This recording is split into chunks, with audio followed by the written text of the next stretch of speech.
Student अस्सलाम वालेकुम। आज माइक्रो इकोनॉमिक्स का सब टॉपिक है welfare economics concept and theories part 1। तो आज हम कॉन्सेप्ट ऑफ वेलफेयर इकोनॉमिक्स को स्पेसिफिकली और थ्योरीज ऑफ वेलफेयर इकोनॉमिक्स को जनरली देखेंगे। बट रिगार्डिंग प्रेटेरियन थ्योरी हम इसको आज भी इसका ओवरव्यू ब्रीफली लेंगे। तो नेक्स्ट लेक्चर में इंशाल्लाह परेटो ऑप्टिमलिटी क्राइटेरिया को रीमेमोराइज करते हुए डिटेल से efficiency condition in consumption, efficiency condition in production और efficiency condition in product mix को देखेंगे और इसका जायज़ा हम जो है वो ग्राफिकली भी लेंगे। तो let it start with the concept of welfare economics. The branch of economics called welfare economics can be traced back to Adam Smith, if not before. It means कि वेलफेयर इकोनॉमिक्स का concept start होता है from the Adam Smith और इन्होंने सबसे पहले जो है वो वेलफेयर इकोनॉमिक्स को कहा कि the increase in GNP is equal to the welfare of people. Next इसके बाद देखें कि हम जो है वो basically two school of thought हैं जो अभी तक जो है वो रिगार्डिंग वेलफेयर इकोनॉमिक्स जो है वो काम कर रहे हैं। तो initially early new classical approach that depends upon the cardinal measurement और इस पर जो मेन इकोनॉमिस्ट जो Edgeworth, Sidgwick, Marshall and Pigou. और नेक्स्ट है जी हमारा new welfare economics approach depends upon ordinal approach और इस पर देखें कि the simplest criteria was developed by welfare Pareto. ये बेसिक इन्होंने जो है वो एक कह लें कि सेंट्रल कमांड जो है वो इसी की है। Pareto optimality Pareto idea of welfare made an immense role in modern welfare economics. तो मीन के दो स्कूल ऑफ थाट जो है वो हम देखेंगे, early new classical approach cardinal या उसके बाद new welfare economics approach ordinal, जिसके मेन इकोनॉमिस्ट परेटो, हेग्स एंड कल्डर जो है वो हैं। इनकी थ्योरीज को भी हमने जो है वो फोकस करना है। अब नेक्स्ट इसका देखते हैं कि कॉन्सेप्ट का थोड़ा सा ये तो हमारा होगा ना एवेल्यूएशन कि कहाँ से जो है वो ये वेलफेयर इकोनॉमिक्स का कंसेप्ट जो है वो स्टार्ट हुआ। तो अब हम देखते हैं कि वेलफेयर इकोनॉमिक्स। तो इनिशियली पहले देखते हैं कि what is welfare. The good fortune, health, happiness, prosperity or well-being of a person, group or organization is called welfare. तो इनिशियली देखें कि जैसे कि वेलफेयर क्या है, द गुड फार्चून। देखें कि इस पर्सन की फार्चून अगर जो बेटर है तो हम ये कहेंगे कि ये जो वेलफेयर पॉइंट पर जो है वो स्टे कर रहा है। ये वेलफेयर हमने जो है वो इंडिविजुअल पर्सन की भी देखनी है, ग्रुप और ऑर्गेनाइजेशन की भी देखनी है। तो ये देखें कि अगर हम इस ग्रुप की अगर बात कर रहे हैं तो ये भी जो है वो इस स्टेयर को अगर जो है वो आते हैं और अपना मैक्सिमाइजेशन वेलफेयर किसी न किसी तरीके से करते हैं तो हम इसको कहेंगे कि यही वेलफेयर है। The good fortune, health, happiness, prosperity और well being of a person, group और ऑर्गेनाइजेशन इज कॉल्ड वेलफेयर। ये तो इंडिविजुअल वेलफेयर का था। अब हमारा चूँकि हमने कॉन्सेप्ट वेलफेयर इकोनॉमिक्स का देखना है तो welfare economics is concern with the study of allocation of resources and compare alternative status of well being. It mean कि वन साइड जो है एलोकेशन ऑफ रिसोर्सेज को देखेंगे और सेकेंडली जो है वो अल्टरनेटिव स्टेटस को भी उन्होंने देखना है वेल बीइंग। वो भी अगेन जैसे कि यहाँ भी हमने बात की कि पर्सन, ग्रुप और ऑर्गेनाइजेशन, और यहाँ भी देखें कि individual, groups, nation and indeed world की हम जो है बात करेंगे। तो so welfare economics is concern with the study of allocation of resources at one side and on the other side to compare alternative states of well-being of individual, group, nations and indeed world. It uses microeconomics technique to evaluate well-being, welfare at the aggregate economy-wide level. तो concept of welfare economics को understand करने के बाद अब हम जो है वो फोकस करते हैं थ्योरीज़ वेलफेयर इकोनॉमिक्स और इस पर जो हेट्रोजेनिटी मीन के डिफरेंस ऑफ ओपिनियन जो होगा उसको जो है वो कंसिडर करते हैं। तो बेसिकली जैसे मैंने बताया कि two school of thought early new classical approach was developed by Edgeworth, Sidgwick, Marshall and Pigou, और ये जो है वो बिलोंग करते हैं यूटिलिटी अप्रोच पर। Amartya Sen also measured well-being on the basis of utility. New welfare economics approach is based on the work of Pareto, Hicks, and Calder, and they use ordinal measure of utility. The simplest criteria was developed by welfare Pareto. तो इस contest में basically हम जो है वो out of many theories, ये basic जब हम 5 थ्योरीज को जब डिस्कस करेंगे, Pareto optimality criteria, कॉल्डर Hicks compensation criteria, सकिट whisky double criteria, social welfare function of बर्जेसन and समल्सन criteria, और Amartya Sen theory of welfare. और अगर हम इस ग्राफ में देखें तो देखेंगे बेसिकली परेटो जो है वो ऑप्टिमल क्राइटेरिया इन्होंने जो है वो दिया, जिसको हम जब अभी डिस्कस करते हैं। तो ये कॉल्डर हिक्स इन्होंने फिर कंपनसेशन क्राइटेरिया जो है वो अडॉप्ट किया, वो इन्हीं का ही एक बेसिक थीम है। इसके बाद जो है वो स्किट विस्की इन्होंने भी जो है वो डबल क्राइटेरिया, ये सिंगल क्राइटेरिया था तो ये डबल क्राइटेरिया ऑफ कंपनसेशन इन्होंने जो है वो अडॉप्ट कर लिया। और ये वेलफेयर फंक्शन बर्जेसन मतलब कि कम्युनिटी इंडिफरेंस कर्व और ग्रैंड यूटिलिटी फंक्शन की मदद से जो है वो डिबेट करते हैं। और ये अमर्त्य सेन ज़रा डिफरेंट वे में जो है वो इसी वेलफेयर के कंसेप्ट को लेते हैं। तो ये इनको जब नेक्स्ट हम जो है वो डिटेल से देखते हैं कि ये थ्योरीज़ इनका जो है वो इनसाइट क्या है। तो सबसे पहले देखें द परेटोरियन क्राइटेरिया और Pareto optimality is an economic state where resources cannot be reallocated to make one individual better off without making at least one individual worse off. तो ये बेसिकली परेटो एफिशिएंसी है, और इसके कंसेप्ट को understand करने के लिए हम देखें कि इसको जो है वो परेटो इम्प्रूवमेंट और परेटो एफिशिएंसी का डिफरेंस जो है वो पहले हम जो है वो देखेंगे। तो देखें कि जैसे Pareto efficiency often called Pareto optimality, Pareto unanimity rule, Praetorian optimum, social और general optimum, और it also refer to as allocative efficiency. तो इस परेटो एफिशिएंसी को अंडरस्टैंड करने के लिए पहले हमें जो परेटो इम्प्रूवमेंट के कॉन्सेप्ट को अंडरस्टैंड करना होगा।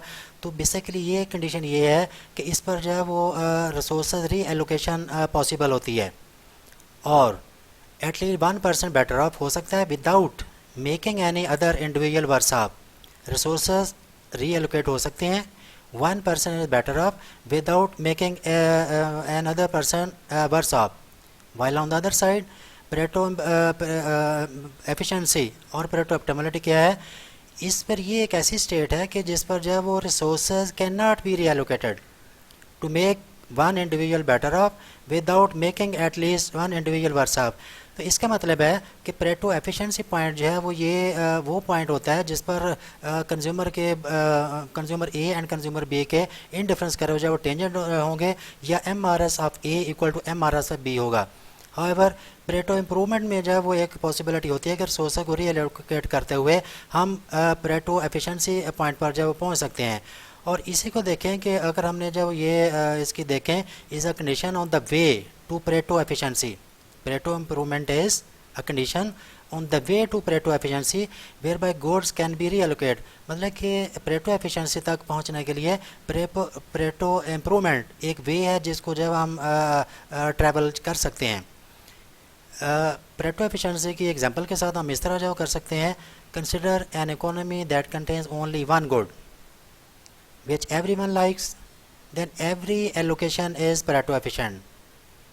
मतलब कि अगर वन गुड है और each person has that good, तो वो हमारी जो कह लें कि एफिशिएंट परेटो एफिशिएंट कंडीशन होगी।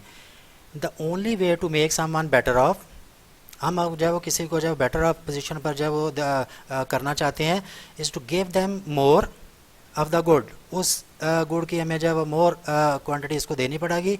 इन this case someone else will have less of the good. अगर किसी को एक को जब बेटर ऑफ करना है तो किसी दूसरे को हमने जब वर्स ऑफ करना है, and hence B worse off. और यही हमारी देखें कि with help of example Pareto efficiency हमने जब वो यही डिफ़ाइन की है। सो परेटो एफिशिएंसी बेसिकली क्या है कि जब resources can not be allocate और एक को अगर जो बेटर ऑफ हमने करना है तो डेफिनेटली दूसरे को वर्स ऑफ हमें जो वो करना पड़े। ये नेक्स्ट इंशाल्लाह हम जो परेटो एफिशिएंसी मार्जिन कंडीशन भी जब हम देखेंगे, जब डिटेल से जो वो नेक्स्ट लेक्चर पार्ट 2 में हम जो है वो परेटो एफिशिएंसी को देखेंगे। तो बेसिकली इसकी 3 कंडीशन है Pareto efficiency for consumption where MRS XY of A equal to MRS XY of B होगा। सेकेंड है परेटो एफिशिएंसी फॉर प्रोडक्शन, तो MRTS L and K equal to MRTS L and K of B. Marginal rate of technical substitution of labor and capital must be equal, both A and B producer के equal होंगे। और lastly अब जब third condition Pareto efficiency for product mix होगा, तो इस पर क्या होगा कि MRPT XY must be equal to MRS XY of A and MRS XY of B। ये 3 कंडीशन जो है वो Pareto efficiency marginal Pareto efficiency की मार्जिनल कंडीशन भी कहलाती हैं। ये इंशाल्लाह नेक्स्ट हम जब इसको जो है वो देखेंगे डिटेल से, तो फिर उनको दोबारा जो हम री मेमोराइज करेंगे। स्टूडेंट द प्रेटेरियन क्राइटेरिया, ये बेसिकली जो एक थ्योरी है जो मेन जो है वो कह लें कि सेंट्रल की है इन तमाम स्पेशली अप टू दिस। तो इनको देखें कि हमने परेटो क्राइटेरिया तो हमने जो है वो इसको देखा है।